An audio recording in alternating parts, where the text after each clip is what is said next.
Shalom pemirsa Hope Channel dimanapun Anda berada, kita bertemu kembali dalam program Love Your Child, satu program yang mengajak kita untuk mendidik dan mengasihi anak-anak menjadikan generasi yang lebih baik. Kali ini kita masih akan membahas seputar remaja dan topik kita adalah bagaimana menumbuhkan kebiasaan sehat pada remaja.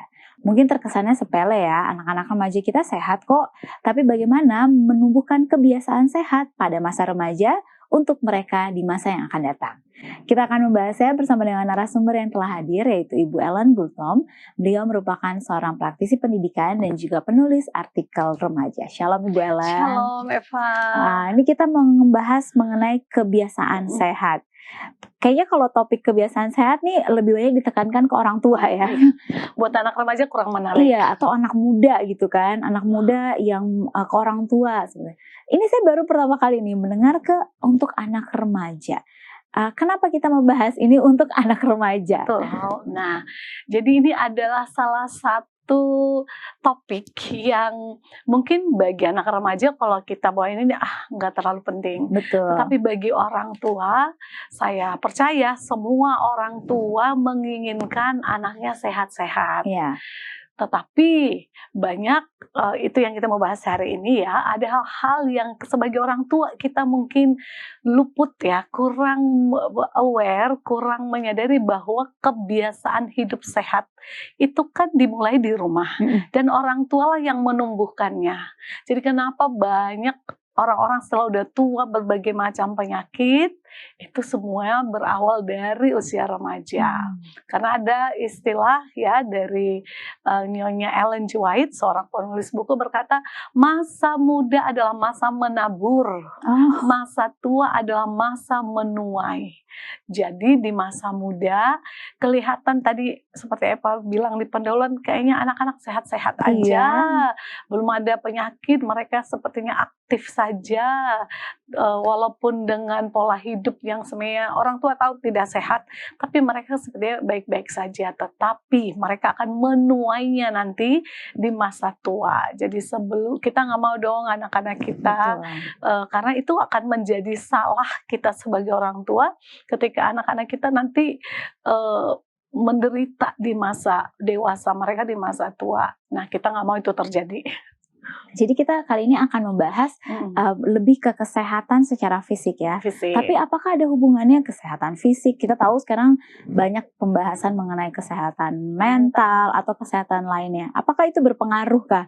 Supaya orang tua pun juga mengerti kalau ini sangat penting untuk dibahas bersama dengan anak-anak juga. Berbicara mengenai kesehatan itu tuh sebenarnya kesehatan itu harus holistik ya. Menyeluruh ya. Menyeluruh.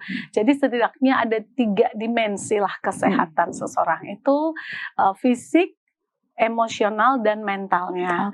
Nah, ini adalah 3 segitiga sama sisi yang ketiga-tiganya harus sehat ketika seseorang dinyatakan sehat. Jadi, dan sangat berhubungan. Jadi kalau seseorang fisiknya dia sehat, secara emosional tidak sehat, itu pun tidak dinyatakan sehat.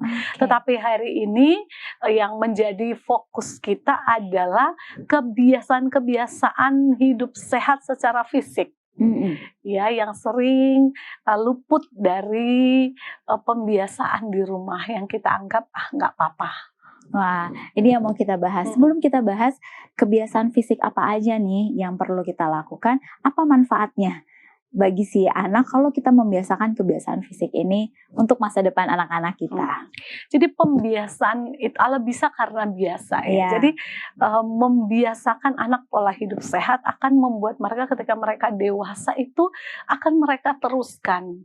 Bahwa apa yang sudah dibiasakan sejak kecil, pola hidup sehat, pola makan, pola tidur, olahraga, kegiatan fisik, itu akan mereka teruskan hingga mereka dewasa. Jadi kalau ditanya manfaatnya, menumbuhkan kebiasaan sehat, ya pasti sangat bermanfaat. Walaupun mungkin di usia remaja orang tua sedikit cerewet, sedikit memaksa, tapi anak-anak itu akan berterima kasih kepada kita.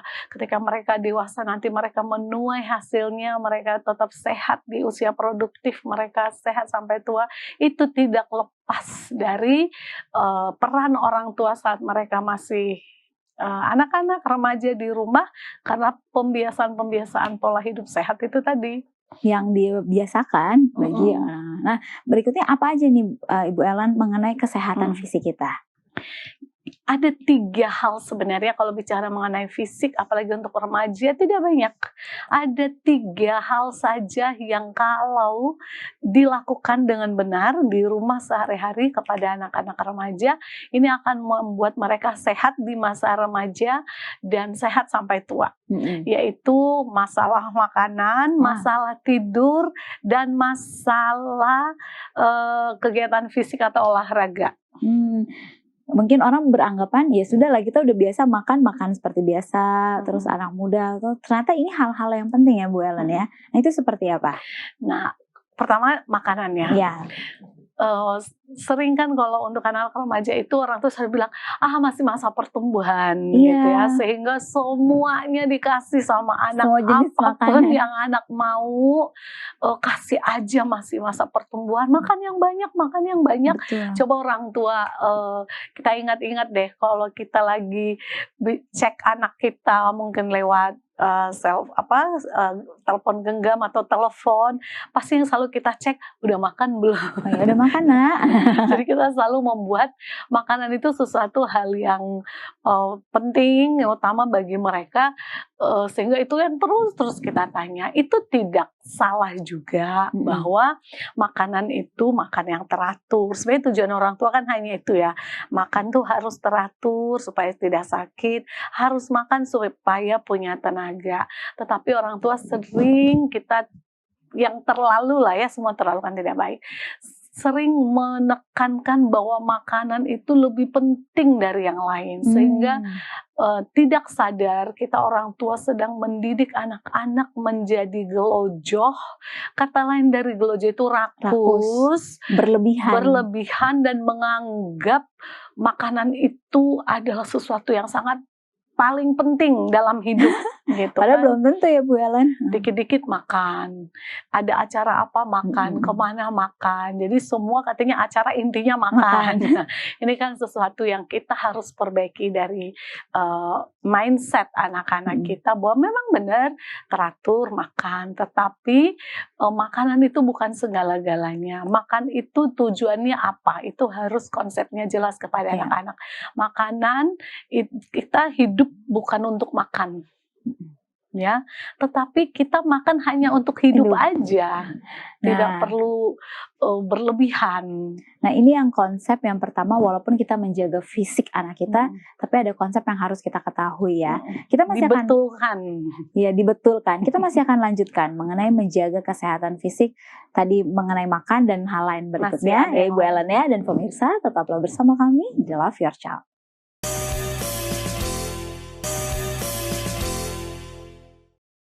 Kembali lagi di Love Your Child dan kita masih membahas menumbuhkan kebiasaan sehat pada anak remaja. Dan fokus kita kali ini adalah bagaimana menumbuhkan kebiasaan sehat dalam aktivitas fisik ya.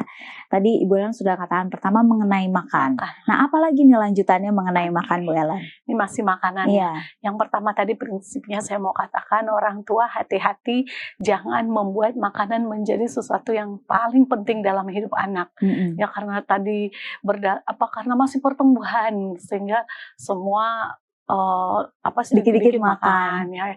Bahkan kalau apa yang saya lakukan, karena itu juga diteruskan orang tua saya, kita melatih anak juga untuk berpuasa, belajar menahan lapar, menahan hawa nafsu makannya, ya itu sangat bagus untuk kesehatan dan juga untuk penguasaan diri, melatih penguasaan diri anak, melatih appetite-nya, selera makannya itu harus dijaga.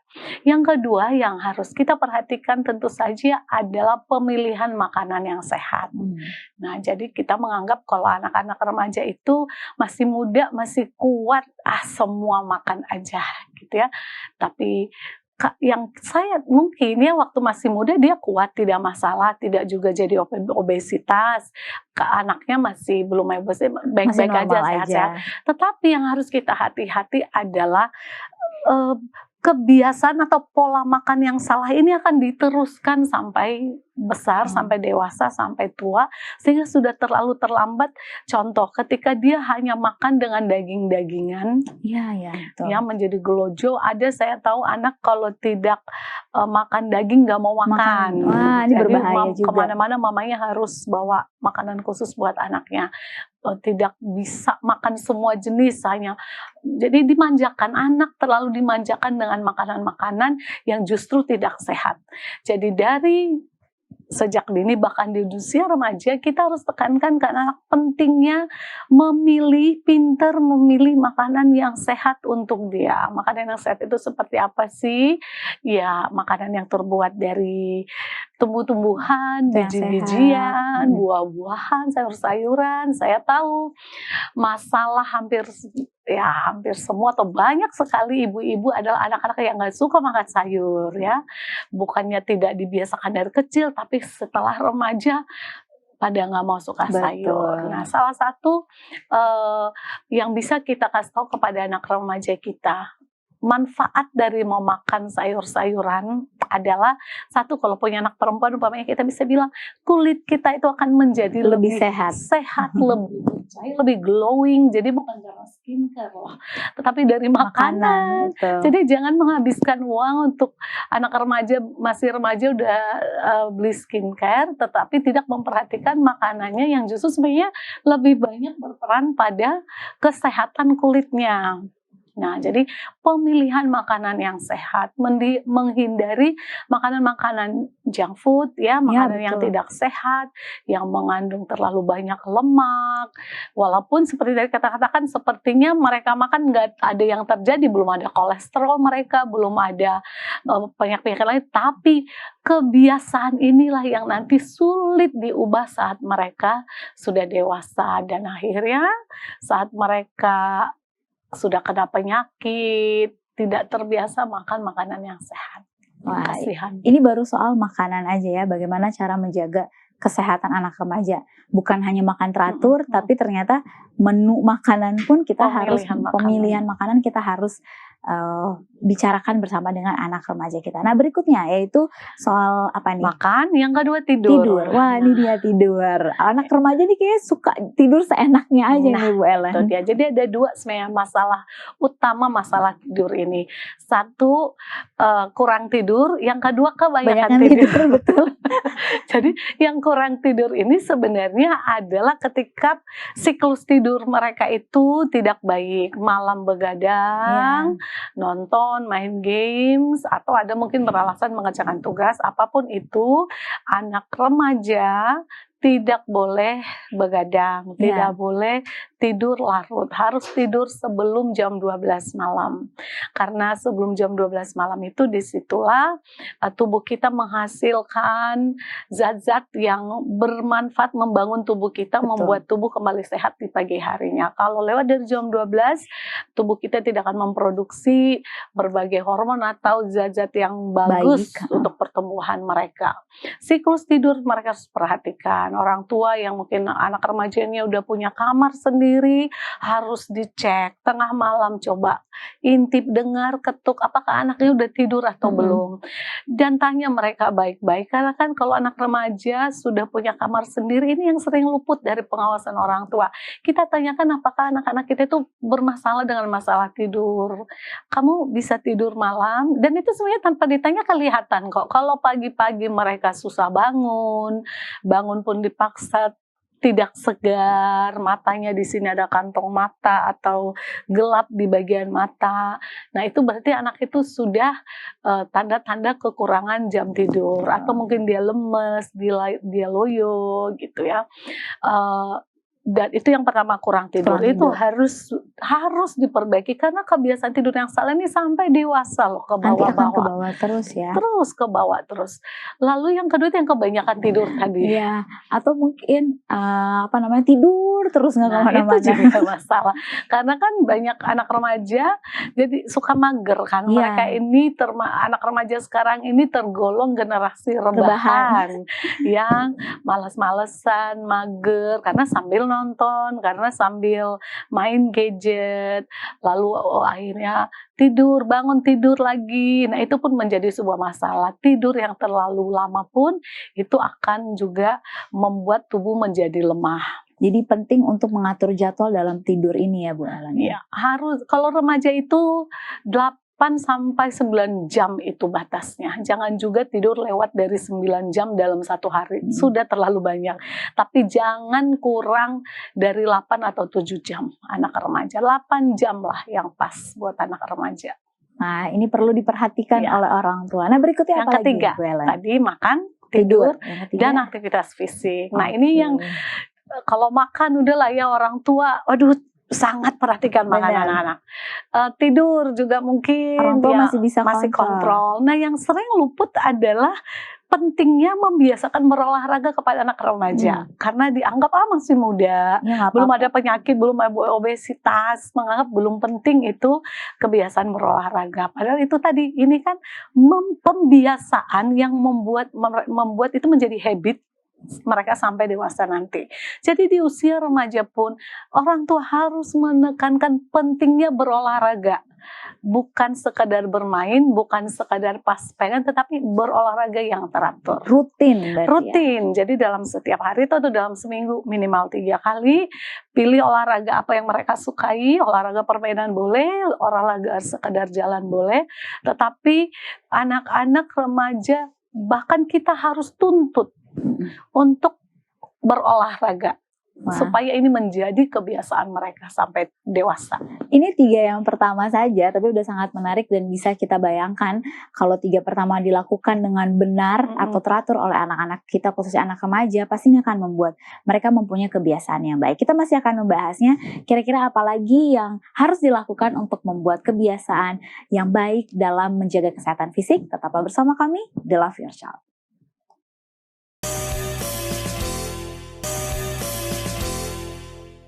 Kembali lagi di Love Your Child dan kita masih membahas menumbuhkan kesehatan sehat atau kebiasaan sehat pada anak remaja, dan kali ini fokus kita adalah kesehatan secara fisik. Tadi 3 pertama yaitu dalam soal makanan, tidur, dan juga aktivitas atau berolahraga. Nah, berikutnya apa lagi nih? Hal-hal yang perlu diperhatikan dalam menjaga atau membangun kebiasaan sehat pada anak remaja kita. Ada beberapa lagi selain tadi yang 3 utama tadi ya.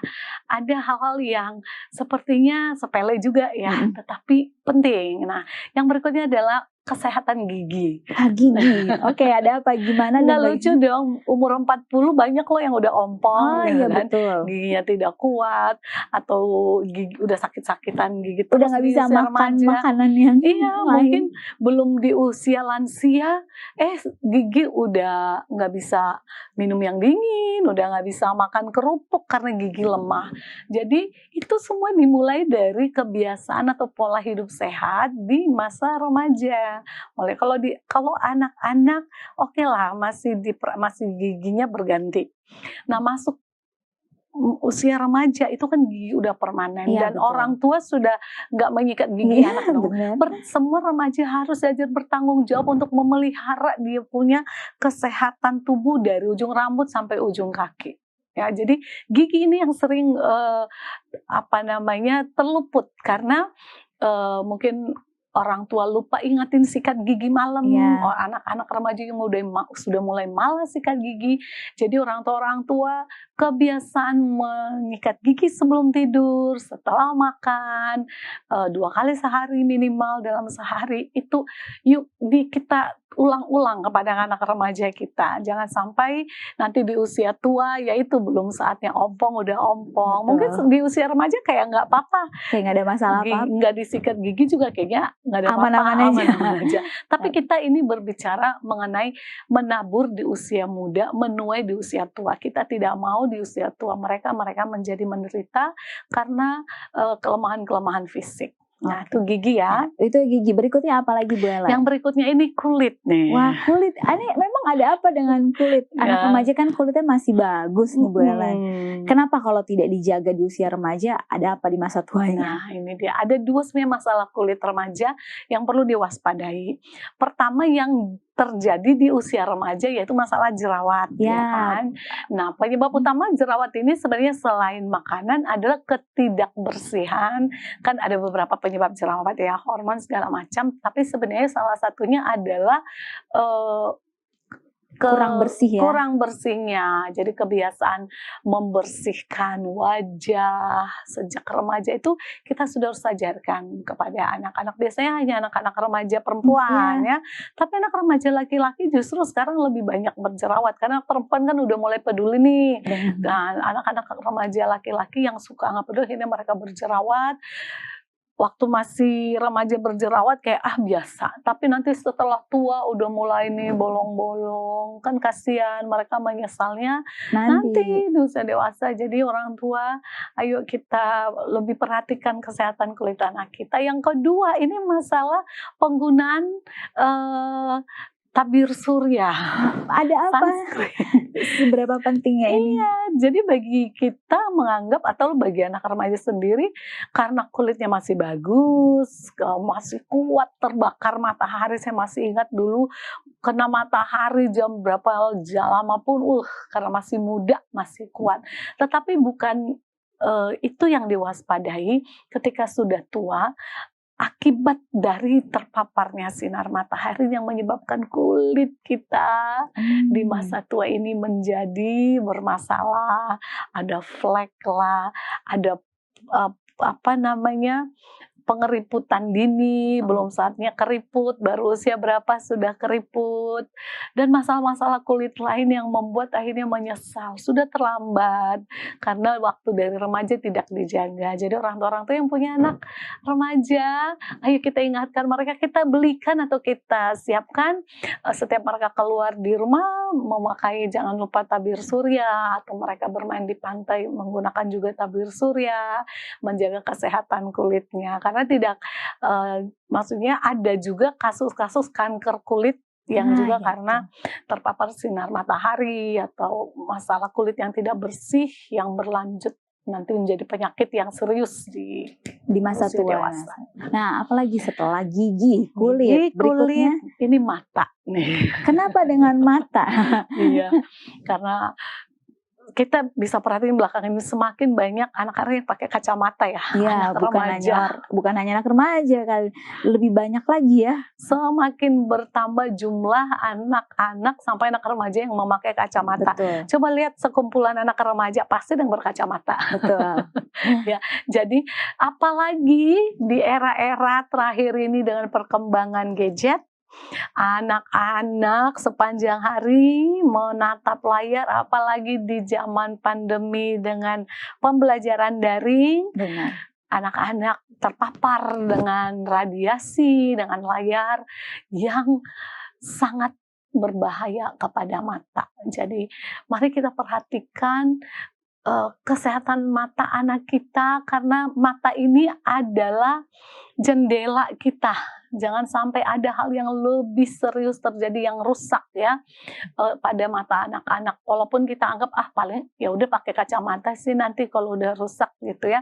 Tetapi terbayangkan kalau dengan kacamata akan semakin bertambah minusnya, repotnya, belum biayanya, ya. Dan ada yang sampai terhambat cita-citanya, karena kan ada beberapa profesi yang tidak boleh memakai kacamata. Gitu. Jadi kita caranya supaya anak kita matanya sehat, yaitu kita ingatkan mereka setiap 1 jam berhenti menatap layar. Oke. Ada istirahatnya ya? Tutup matanya mungkin atau pergi keluar lihat tanaman hijau di luar. Jangan sampai berjam-jam itu tanpa menatap layar terus tanpa berhenti. Akan sangat membahayakan, termasuk menonton dan juga membaca yang terlalu dekat. Nah, berikutnya apa lagi nih Bu Ellen? Yang terakhir ini masalah telinga ini sedikit ya, karena sekarang anak-anak suka dengar musik, pakai headset, ya, pakai earphone. Ternyata ini pun sangat membahayakan bila kita nggak mengingatkan anak-anak untuk Bersihkan ya. membersihkan dan menjaga volume suara, Oh iya, betul. menyeimbangkan, jangan sampai terlalu keras karena akan merusak gendang telinga. Wah, mungkin ini adalah pembahasan yang terkesannya sepele, tapi mempunyai satu akibat yang baik kalau dibiasakan dengan baik, tapi kalau tidak bisa merusak dari masa depan anak-anak Iya, kita. betul. Karena waktu juga yang Iya. memisahkan, terima kasih sekali lagi kepada Bu Ellen dan juga kepada pemirsa yang telah menyaksikan Love Your Child pada episode kali ini. Tetap cintai anak Anda dan membiasakan kebiasaan yang baik menjaga kesehatan fisik untuk menjadikan generasi yang lebih baik. Sampai jumpa di episode berikutnya. Shalom, Tuhan memberkati.